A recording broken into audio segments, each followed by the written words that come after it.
빈처 2.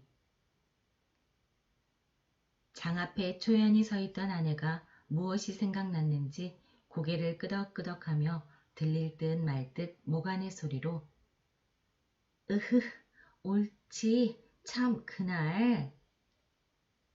찾았어? 아니야요, 벌써. 저 인천 사시는 형님이 오셨던 날.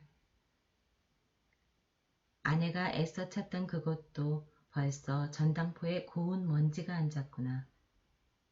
종지 하나라도 차근차근 아랑곳하는 아내가 그것을 잡혔는지 아니 잡혔는지 모르는 것을 보면 빈곤이 얼마나 그의 정신을 물어뜯었는지 가히 알겠다. 한참 동안 서로 아무 말이 없었다. 가슴이 어째 답답해지며 누구하고 싸움이나 좀 해보았으면, 소리껏 고함이나 질러보았으면, 실컷 울어보았으면 하는 일종 이상한 감정이 부글부글 피어오르며 전신에 이가 스멀스멀 기어다니는 듯 옷이 어째 몸에 끼어 견딜 수가 없다. 나는 이런 감정을 노골적으로 드러내며 점점 구차한 살림에 실증이 나서 못 견디겠지? 아내는 무엇을 생각하는지 모르게 정신을 잃고 섰다가 그 개슴츠레한 눈이 둥그레지며 네? 어째서요? 뭘, 그렇지. 싫은 생각은 조금도 없어요. 이렇게 말이 오락가락함을 따라 나는 흥분의 도가 점점 짙어간다. 그래서 아내가 떨리는 소리로 어째 그런 줄 아셔요? 하고 반문할 적에 나를 숙맥으로 알아? 라고 격렬하게 소리를 높였다. 아내는 살짝 분한 빛이 눈에 비치어 물끄러미 나를 들여다본다. 나는 괘씸하다는 듯이 흘겨보며 그러면 그걸 모를까? 오늘날까지 잘 참아오더니 인제는 점점 기색이 달라지는 걸 뭐. 물론 그럴만도 하지만은. 이런 말을 하는 내 가슴에는 지난 일이 활동사진 모양으로 얼른 나타난다. 6년 전에, 그때 나는 16세이고 저는 18세였다. 우리가 결혼한 지 얼마 아니 되어 지식에 목마른 나는 지식의 바닷물을 얻어 마시려고 표현히 집을 떠났었다. 광풍에 나부끼는 버들림 모양으로 오늘은 지나 내일은 일본으로 굴러다니다가 금전의 탓으로 지식의 바닷물도 흠씬 마셔보지도 못하고 반거들충이가 되어 집에 돌아오고 말았다. 내게 시집 올 때에는 방글방글 피려는 꽃봉우리 같던 아내가 어느 결에 기울어가는 꽃처럼 두 뺨에 선연한 빛이 스러지고 이마에는 벌써 두어금 가는 줄이 그려졌다. 처가덕으로 집간도 장만하고 세간도 얻어 우리는 소위 살림을 하게 되었다. 처음에는 그럭저럭 지내었지만은 한 푼 나는 데 없는 살림이라 한 달 가고 두 달 갈수록 점점 곤란해질 따름이었다. 나는 보수 없는 독서와 가치 없는 창작으로 해가 지고 날이 새며 쌀이 있는지 나무가 있는지 망연케 몰랐다. 그래도 때때로 맛있는 반찬이 상에 오르고 입은 옷이 과히 추하지 아니함은 전혀 아내의 힘이었다. 전들 무슨 벌이가 있으리요. 부끄러움을 무릅쓰고 친가에 가서 눈치를 보아가며 구차한 소리를 하여가지고 얻어온 것이었다. 그것도 한 번, 두 번 말이지. 장구한 세월에 어찌 늘 그럴 수가 있으랴. 말경에는 아내가 가져온 세간과 의복에 손을 대는 수밖에 없었다. 잡히고 파는 것도 나는 아른 채도 아니하였다. 그가 애를 쓰며 퉁명스러운 옆집 할멈에게 돈푼을 주고 시켰었다. 이런 고생을 하면서도 그는 나의 성공만 마음속으로 깊이 믿고 빌었었다. 어느 때에는 내가 무엇을 짓다가 마음에 맞지 아니하여 쓰던 것을 집어던지고 화를 낼 적에 왜 마음을 조급하게 잡수셔요?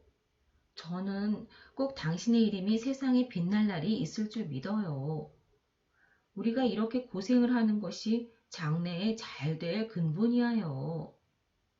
하고 그는 스스로 흥분되어 눈물을 흘리며 나를 위로한 적도 있었다. 내가 외국으로 돌아다닐 때에 소위 신풍조에 뛰어 까닭없이 구식 여자가 싫어졌다. 그래서 나의 일찍이 장가든 것을 매우 후회하였다. 어떤 남학생과 어떤 여학생이 서로 연애를 주고받고 한다는 이야기를 들을 적마다 공연히 가슴이 뛰놀며 부럽기도 하고 비감스럽기도 하였었다. 그러나 낯살이 들어갈수록 그런 생각도 없어지고 집에 돌아와 아내를 겪어보니 의외의 그에게 따뜻한 맛과 순결한 맛을 발견하였다. 그의 사랑이야말로 이기적 사랑이 아니고 헌신적 사랑이었다. 이런 줄을 점점 깨닫게 될 때에 내 마음이 얼마나 행복스러웠으랴. 밤이 깊도록 다듬이를 하다가 그만 옷 입은 채로 쓰러져 고나게 자는 그의 파리한 얼굴을 들여다보며 아, 나에게 위안을 주고 원조를 주는 천사여 하고 감격이 극하여 눈물을 흘린 적도 있었다. 내가 알다시피 내가 별로 천품은 없으나 어쨌든 무슨 저작가로 몸을 세워보았으면 하여 나날이 창작과 독서에 전심력을 바쳤다. 물론 아직 남에게 인정될 가치는 없는 것이다. 그 영향으로 자연, 일상생활이 마료하게 되었다. 이런 곤란에 그는 근 2년 견디어 왔건만은 나의 하는 일은 오히려 아무 보람이 없고 방 안에 놓였던 세간이 줄어가고 장롱에 찼던 옷이 거의 다 없어졌을 뿐이다. 그 결과 그다지 견딜성 있던 저도 요사이 와서는 때때로 쓸데없는 탄식을 하게 되었다. 손잡이를 잡고 마루 끝에 우두커니 서서 하염없이 먼 산만 바라보기도 하며 바느질을 하다 말고 실심한 사람 모양으로 멍멍이 앉았기도 하였다. 창경으로 비치는 어스름한 햇빛에 나는 흔히 그의 눈물 머금은 근심 있는 눈을 발견하였다. 이럴 때에는 말할 수 없는 쓸쓸한 생각이 들며 일 없이 마누라 하고 부르면 그는 몸은 흠칫하고 고개를 저리로 돌리어 치맛자락으로 눈물을 씻으며 네 하고 울음에 떨리는 가는 대답을 한다. 나는 등에 찬물을 끼얹은 듯 몸이 으쓱해지며 처량한 생각이 싸늘하게 가슴에 흘렀었다. 그렇지 않아도 자비하기 쉬운 마음이 더욱 심해지며 내가 무자격한 탓이다 하고 스스로 멸시를 하고 나니 더욱 견딜 수 없다. 그럴 만도 하다는 동정심이 없지 아니하되 그래도 그만 불쾌한 생각이 일어나며 계집이란 할 수 없어 혼자 이런 불평을 중얼거리었다. 환등 모양으로 하나씩 둘씩 이런 일이 가슴에 나타나니 무엇라고 말할 용기조차 없어졌다. 나의 유일의 신앙자이고 위로자였던 저까지 이제는 나를 안이 믿게 되고 말았다. 그는 마음속으로 내가 6년 동안 내 살을 깎고 점이었구나 이 원수야 할 것이다. 이렇게 생각하며 그의 불같던 사랑까지 열버져 가는 것 같았다. 아니, 흔적도 없이 사라지고 만 것 같았다. 나는 감상적으로 허둥허둥하며 맨들 마누라를 고생시키고 싶어 시켰겠소? 비단옷도 해주고 싶고 좋은 양산도 사주고 싶어요. 그러길래 왼종일 쉬지 않고 공부를 하지 않오? 남 보기에는 편편히 노는 것 같아도 실상은 그렇지 않아. 본들 모른단 말이오? 나는 점점 강한 가면을 벗고 약한 진상을 드러내며 이와 같은 가소로운 변명까지 하였다. 웬 세상 사람이 다 나를 비소하고 모욕하여도 상관이 없지만 마누라까지 나를 안이 믿어주면 어찌한단 말이오? 내 말에 스스로 자극이 되어 마침내 아, 길이 탄식을 하고 그만 쓰러졌다. 이 순간에 고개를 숙이고 아마 하염없이 입술만 물어뜯고 있던 아내가 호련, 여보! 울음소리를 떨면서 무너지는 듯이 내 얼굴에 쓰러진다.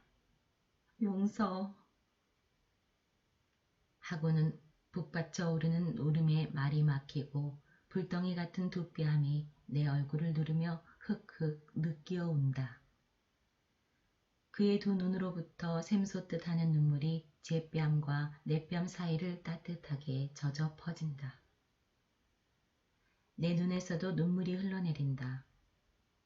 뒤숭숭하던 생각이 다 이 뜨거운 눈물에 봄눈 슬듯 쓰러지고 말았다.